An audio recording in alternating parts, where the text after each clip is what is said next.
Hi, beautiful people. So I'm coming to you on my corporate girl baddie stuff. I had to go in the office today, and I am actually tired. The office is a scam. I don't even know how we ever bought into that 9 to 5. Like, it's not even 9 to 5. It takes you at least an hour and a half to get there, plus an hour and a half to get back home. That's almost 10 hours. Like, we just all need to work from home. But anyways, I'm getting beside the point.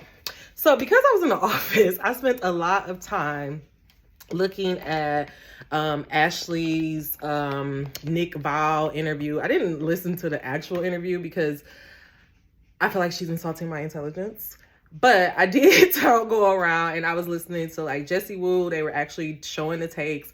And also, I think it's Little Black Boy on YouTube. I was looking at his as well. And I just had a big aha moment about Ashely. And two things. Like one, we probably would never, like, I really genuinely pray that the relationship she's trying to sell us is the actual relationship that she has, because I don't think we will ever have sympathy for her, especially for how she's coming off. Like, she's trying to make it seem like y'all haven't met y'all person. Like, it's such from a high horse and like trying to prove a point when really when all this information came out, nobody dogs you. Like, all Black women was like, is Ashely okay? This wasn't fair to Ashely. And yet you're coming out trying to belittle everybody that had concern for you. So it's like, we will never have sympathy for you. Like, if you come out and try to do a Risa Tisa, like, nobody's gonna care because we all told you from the jump what it was. But anyways, what I realized is Ashely is a cautionary tale. And what I want to point out is that what we need to look at is that Ashely, from the moment that she got out the pods, from the moment that they was in Mexico, like, all she kept saying is, we getting married, we getting married, we getting married. And so she had her mind set. Like, she talked about, oh, well, since I was a kid, I said I was going to jump out the plane. And like, she started to see the finish line, and she put that picture in her mind. And literally she said it on the show, there is nothing this man could do or say to stop this marriage. And like, that was the problem. Like, she got so fixated on the end goal that when all the red flags was coming up, like, she wasn't even able to properly process them because she was so fixated on, this is my husband, I'm getting married, this is what's going to happen. And I say this from her, but I personally did that. I remember when I met my ex, I remember when I first met him, like, he had everything that was on my checklist. Like, he was fine, he could dress, he was creative, he could talk, he was super charming. And I remember, like, when we first started talking, like, I was just like, oh, this is it, this is my husband. And also, I had kind of did a thing where I was like, I want to meet my husband this year. Ladies, don't do that shit, because guy, you think you meet your husband, he's taking you to the one that's going to make you to get to your husband, okay? Anyways, that's a story for another day. Honestly, sis. And so I remember, like, one day I was driving, like, I just started, like, I was just so, like, obsessed with this man. Like, I was just like, he's my man. He's the one. I'm going to marry him. And, like, I just had it in my mind that I was going to marry this man. And so one day I was driving, and literally I saw a flash. This is the first time I ever saw a vision like that. And it was me and him and a little boy. And I was just like, oh, like, I thought that was confirming, like, I'm going to get married to this man. And so I say that to say, me and this man, we were together for 7 years. 7 years. A lot of ups and downs, a lot of great times that happened throughout that relationship.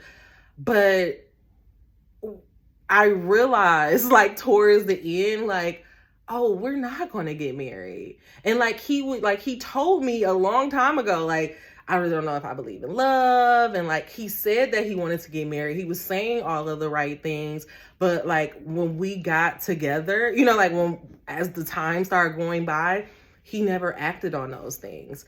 And I like just kept dealing with it and dealing with it and dealing with it, because I just knew in my mind, this is my husband, this is my husband. No matter what, all these red flags, no matter how bad I was feeling inside, I was just so fixated on him being my husband until he just walked out on me.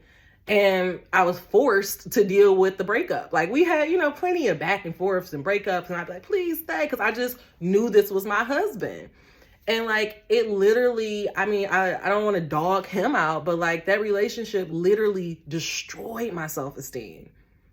Destroyed my self-esteem, destroyed my sense of self, all because I was so fixated on this picture. And that's the problem with also Ashely. It's like, he was saying all the right things. And mind you, she only know this man for less than a year. I was in a 7-year relationship.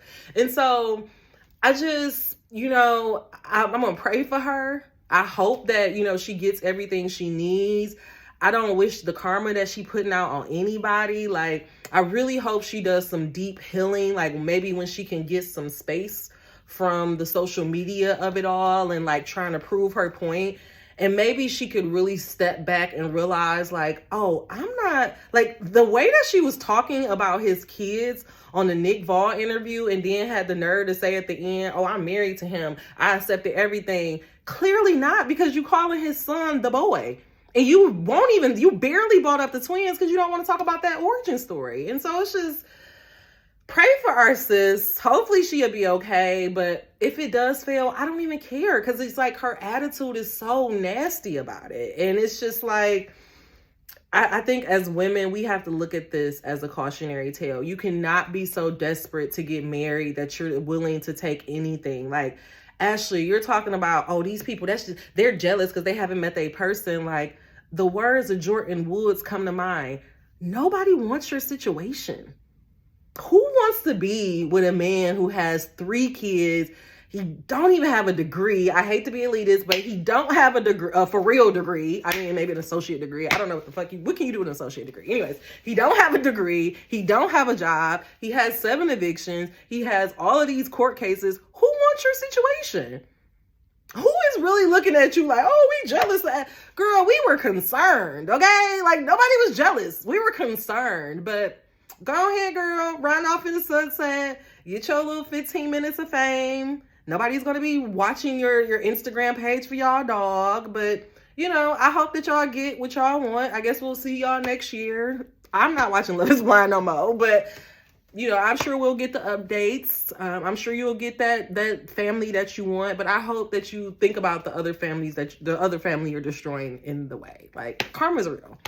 I mean, even though the election is not showing that it is, but it is, in the spiritual world. But anyways, y'all, angel number 733, don't be so fixated on how you want a relationship to go, your end result, your big picture, that you're not paying attention to the flags that God is giving you. Like, literally, Ashely, she was trying to lie. Like, this girl contradicted herself in this interview so much. It was like, girl, is it Uchiwali or is it one mic? Like, what is it, girl? What is it? She said one thing. Oh, remember on the reunion when she said that the whole kids, like when he said the kids don't know what he looking at thing. And she said, oh, I knew he was lying, but then we talked again. But then on the podcast, she said, he lied to me. And then we had to talk about it again. And then he told everything. So it's like, girl, he didn't tell you about it in the pods. He waited until y'all was drunk and 2 weeks before y'all was about to get married to even reveal it to you. And then he still kept lying to you for you to go get the whole story. Like, I don't wish that on nobody. Like, I just don't wish that on nobody. Y'all, if y'all are going on this show to find love, like, pray, do your work, do your healing, so that you can be like Taylor and Jared and just like, what you want and you can get it, But anyways, I gotta exit the chat. This is my last video about Love is Blind. It's especially Ashely. I'm done with her. Like, girl, like, how you what? It's like she low-key, like, I know I sound dumb, but she low-key like those dudes that's like, my daddy wasn't there for me growing up. And then they get a kid and be like, fuck that kid. Like, bro, did you not learn anything? Don't want to be you.